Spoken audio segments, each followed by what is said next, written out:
Boa noite.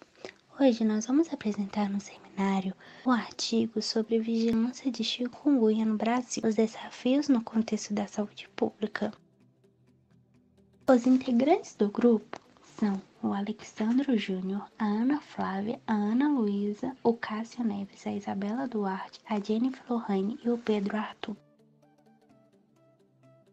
Vamos apresentar primeiro a introdução. Logo em seguida, os métodos, os resultados, a discussão e a conclusão do nosso trabalho.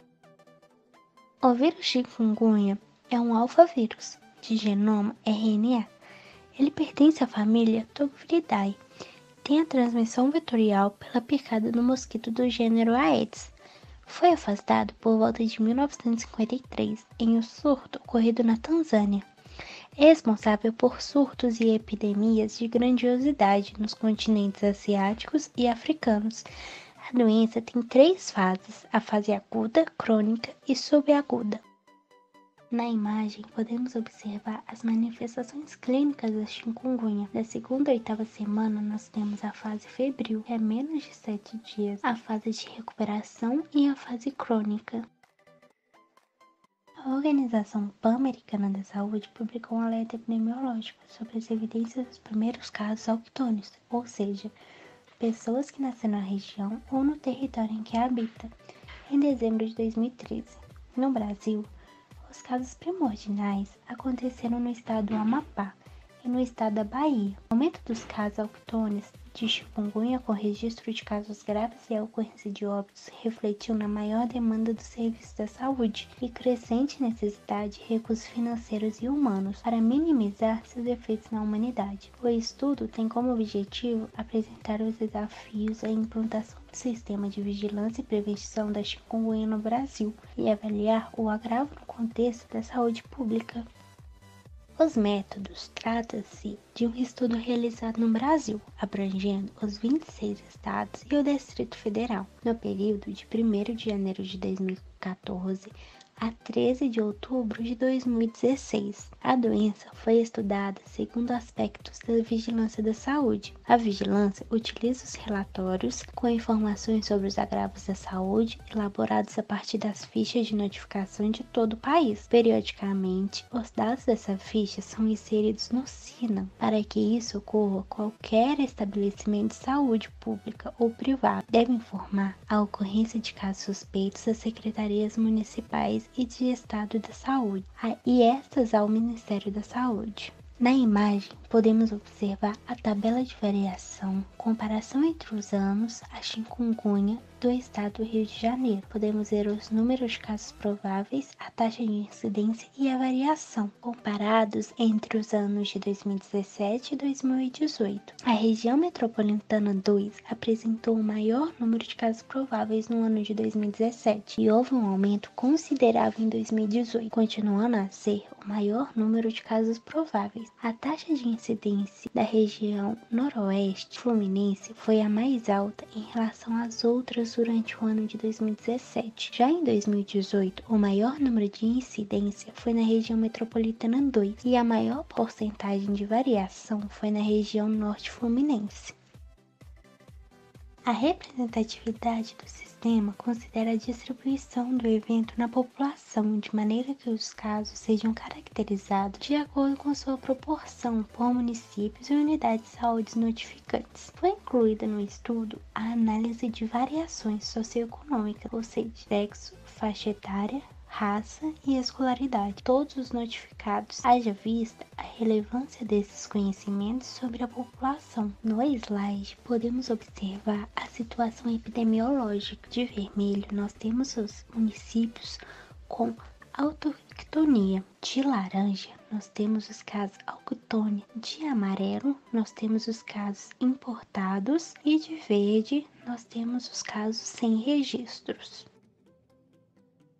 No entanto, para a descrição dos atributos, somente os casos confirmados da doença foram considerados. A estatística descritiva e a distribuição de frequência relativa e absoluta dos casos de chikungunya foram analisadas e todos os casos notificados no sistema apresentando informações em conformidades compuseram o critério de inclusão. Enfim, o projeto de pesquisa foi submetido ao Comitê de Ética em Pesquisa da Universidade Federal de Goiás e recebeu sua aprovação no parecer em 17 de agosto de 2015, de acordo com a resolução do Conselho Nacional de Saúde, número 466, de 12 de dezembro de 2012. A imagem apresenta que os casos de chikungunya têm alta em 7 estados do país. Os números foram contabilizados até a 25ª semana epidemiológica, no final de junho de 2017.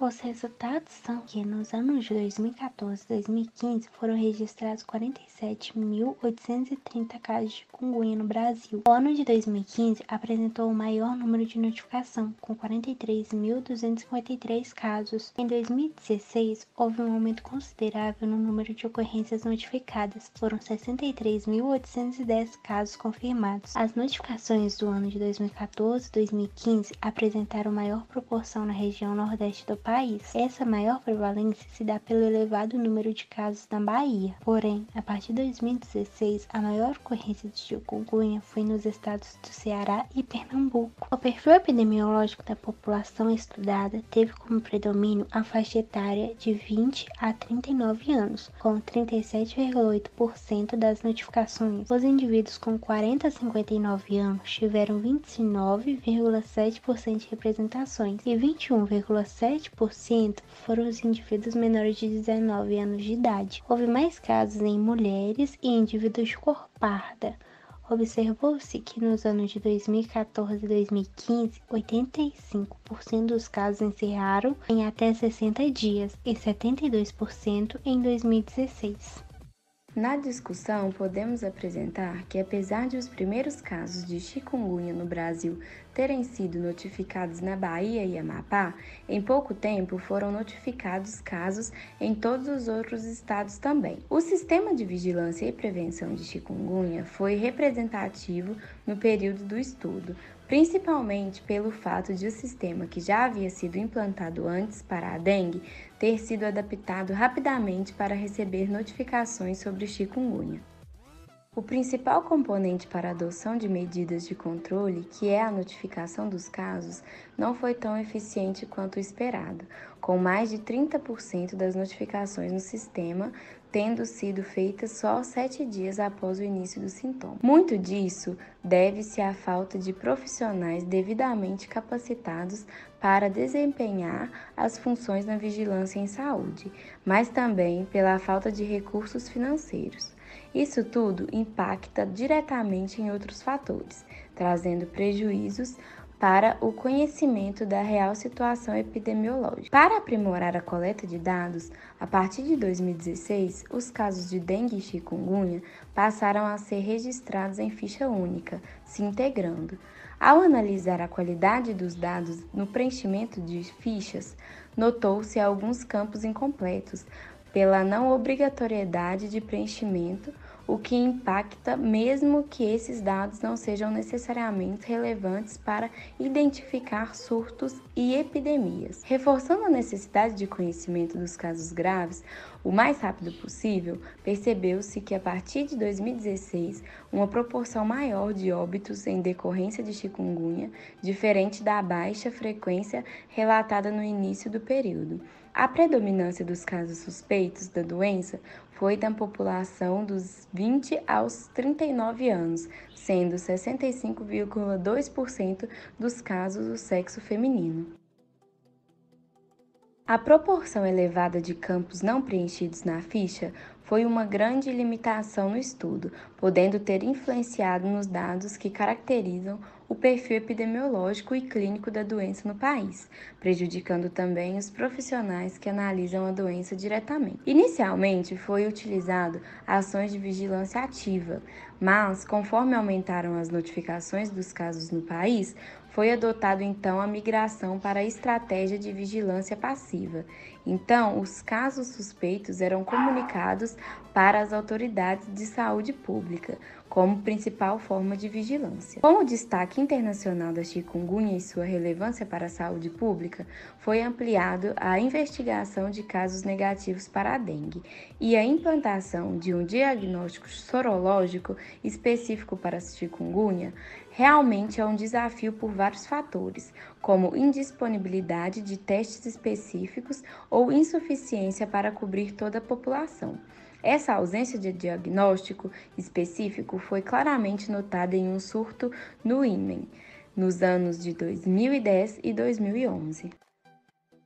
Após a experiência acumulada no manejo e desafios para o atendimento aos pacientes, nos casos de dengue, foi disponibilizado pelo Ministério da Saúde orientações direcionadas aos profissionais de saúde sobre o diagnóstico e manejo clínico de chikungunya, publicadas no Guia Chikungunya Manejo Clínico. Muitos países vivenciaram surtos e epidemias de chikungunya. Já o Brasil, mesmo com grande incidência de dengue a partir de 2010, teve cenários de baixa transmissão de chikungunya. A partir de 2015, com o reconhecimento da circulação do vírus Zika, o país passou a considerar a possibilidade de surtos e epidemias simultâneas pelos 3 vírus. Com isso, foi necessário o avanço no sistema de vigilância das doenças com o objetivo de inserir e disseminar dados de agravos de notificação nas 3 esferas do governo em tempo real, fornecendo respostas rápidas e íntegras à análise e tomada de decisões em saúde. Conclusão. Ao trabalharmos no conteúdo desse artigo, observamos que a introdução da chikungunya aqui no Brasil se deu no começo de 2014, com os primeiros casos relatados nos estados da Bahia e Amapá. A incidência dos casos aumentou com o passar dos anos, tendo pico no ano de 2016 e sendo mais comum em pessoas de 20 a 39 anos, predominante entre as mulheres e pardos. Apesar de recentemente implantado, constatou-se que o sistema de vigilância e prevenção de chikungunya foi representativo, embora a falta de profissionais e investimentos tenham dificultado bastante a sua introdução. Entretanto, um novo cenário fez com que a evolução do sistema de vigilância se tornasse necessária, visando reduzir a magnitude da epidemia e os óbitos acarretados pela presença da dengue, zika e chikungunya. Fizemos agora um apanhado das informações mais importantes do nosso seminário e estaremos à disposição ao final da nossa apresentação para responder qualquer dúvida que tenha surgido. Segundo o nosso artigo, o vírus chikungunya é um alfavírus de genoma RNA pertencente à família Togaviridae. Com relação à fase crônica, possivelmente incapacitante por anos, a chikungunya representa um problema de saúde pública nos países de clima tropical, favoráveis à manutenção e ampla dispersão dos vetores Aedes aegypti e Aedes albopictus em suas regiões. O aumento dos casos nativos de chikungunya, com o registro de casos graves e a ocorrência de óbitos, refletiu-se em maior demanda por serviços de saúde e crescente necessidade de recursos financeiros e humanos no intuito de minimizar seus efeitos na sociedade. A importância da infecção nas Américas foi destacada em dezembro de 2013, após a Organização Pan-Americana da Saúde publicar um alerta epidemiológico sobre as evidências dos primeiros casos naturais da doença. O conhecimento das principais ações decorrentes da implantação do Sistema Nacional de Vigilância e Prevenção de Chikungunya poderá indicar se seu funcionamento é eficiente, além de subsidiar, com os resultados obtidos, o planejamento e a tomada de decisões em saúde. O presente estudo teve como objetivo descrever os desafios da implantação do sistema de vigilância e prevenção de chikungunya no Brasil e avaliar o agravo no contexto da saúde pública brasileira. Como métodos, teve o estudo descritivo dos casos suspeitos da doença notificados no Sistema de Informação de Agravos de Notificação, SINAM, entre 2014 e 2016. Dessa forma, os resultados no período estudado foram notificados mais de 100 mil casos prováveis de chikungunya no país, com maior concentração nos estados do Nordeste, 83,3% entre 2014 e 2015, 91% em 2016. O SINAM apresentou excelente oportunidade de encerramento dos casos entre 2014 e 2015, cerca de 85%, e alta completitude das variáveis obrigatórias. Dessa maneira, em virtude do que apresentamos, com a introdução de chikungunya no Brasil em 2014, houve um preparo prévio em termos de saúde pública para minimizar seus efeitos na sociedade. A implantação do sistema de vigilância ampliou a coleta de informação da doença, embora muitos desafios mostrem-se evidentes na prática, haja vista a incidência crescente de casos demandando maior capacidade operante deste setor. A seguir, exibiremos vídeos a respeito da chikungunya e a campanha de combate ao mosquito transmissor.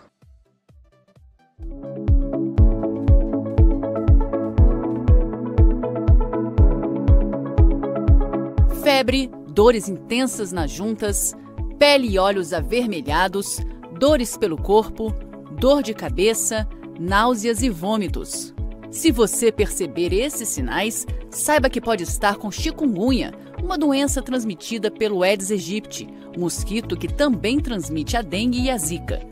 Todas as pessoas podem ser infectadas, mas os idosos têm maior risco de desenvolver dores crônicas nas articulações.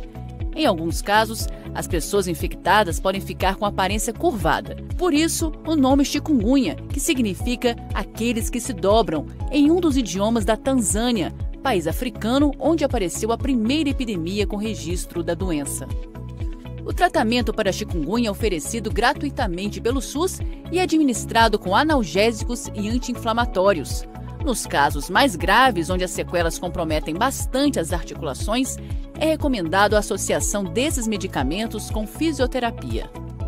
Durante o período do tratamento, o repouso é fundamental, além do consumo de água em abundância. Mas atenção! Todas essas recomendações devem ser feitas por um profissional de saúde. Jamais se automedique. E lembre-se, o melhor tratamento é a prevenção. É muito importante não deixar o mosquito nascer. Elimine qualquer foco de água parada e deixe a chikungunya bem longe de você e da sua comunidade.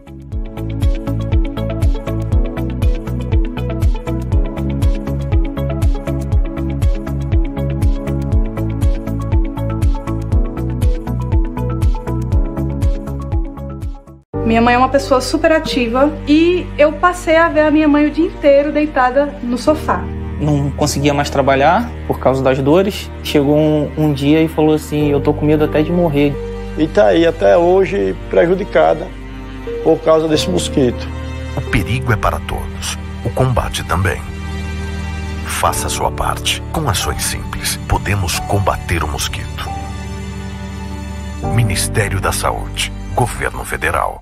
Passado o pico dos casos de Zika vírus e febre chikungunya, milhares de pessoas ainda sofrem com as consequências da doença.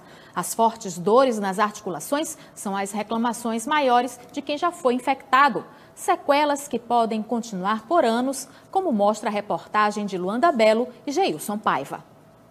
Dores nas articulações, inchaço e dificuldades em realizar tarefas simples como levantar da cama ou vestir-se. Foi com esses sintomas que seu Valdionor, de 75 anos, chegou ao consultório depois de ter sido acometido pelo Zika vírus. O que o senhor deixou de fazer por conta das dores? Muitas coisas. Só não a caminhada, porque eu tenho que fazer caminhada, senão eu fico pior. A reumatologista explica que em pacientes idosos, os casos costumam ser agravados, porque muitos já têm doenças pré-existentes, como artrite e artrose. Elas ficam mais prostradas, elas têm mais problemas de controlar a doença. Das 3 doenças transmitidas pelo Aedes aegypti, a chikungunya é que provoca dores mais fortes e incapacita por mais tempo. Pacientes relatam dores insuportáveis por pelo menos 3 semanas. E em 40% dos casos, elas tornam-se crônicas, permanecendo por anos. E essa não é a pior notícia. De acordo com especialistas, a doença pode até matar. Até mesmo pessoas jovens e saudáveis podem desenvolver um quadro agudo da doença, como alerta esta infectologista. Pode evoluir com um quadro de embolia pulmonar, insuficiência respiratória e evoluir ao óbito. Em 2015, foram registrados em todo o país mais de 38 mil casos prováveis de febre chikungunya em 696 municípios. Este ano, até a primeira semana de maio, o número de casos prováveis já passam de 83 mil em 1.550 municípios. De acordo com o Ministério da Saúde, 19 óbitos já foram confirmados, 13 a mais que no ano passado. No Maranhão, foram registrados 89 casos prováveis de chikungunya no ano passado. Este ano, já são mais de 3 mil com um óbito. O tratamento da doença varia conforme o estágio. Na fase aguda, pode dar analgésico com anti-inflamatório. Na fase crônica, vai depender. Se o paciente não tem nenhuma comorbidade, vamos aqui falar da insuficiência renal, hipertenso e diabetes compensado, se esses pacientes não têm nenhuma comorbidade grave, a gente pode entrar com corticoide, que hoje em dia é considerado o que alivia mais rápido os sintomas. E nas fases crônicas, quando o uso do corticoide começa a ser uma coisa assim, muito elevada, a gente começa a dar droga modificadora de doença, seguindo um tratamento de uma artrite reativa. A reumatologista alerta para o uso de medicamentos sem orientação médica, principalmente à base de corticoides. Betametasona, como você citou, a beta-30, eles têm uma ação de 15 dias a um mês, então a ação dele torna-se limitada e o paciente vai sempre sentir a necessidade de tomar novamente. E o corticoide em uso crônico pode acarretar problemas, catarata, glaucoma, diabetes, hipertensão. E isso, no futuro, pode causar também osteoporose. Então, o ideal é não se automedicar, procurar realmente um serviço de saúde. E essas foram as referências utilizadas para a realização do nosso trabalho. O grupo agradece a atenção de todos e deseja uma boa noite.